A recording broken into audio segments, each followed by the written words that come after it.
Hello guys, welcome to our channel. Today I am going to show you how to hide birthday in Facebook. Okay, so let's get started. Then first of all, click on Facebook app.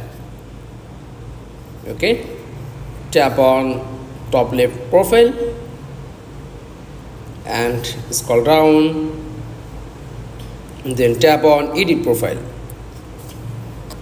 Okay, then scroll down and click on edit option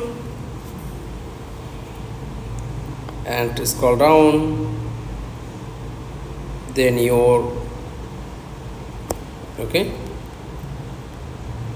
then back.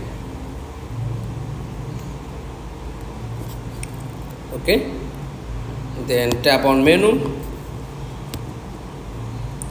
and click on settings and privacy, then tap on settings. Click on see more in account center, scroll down, click on this option.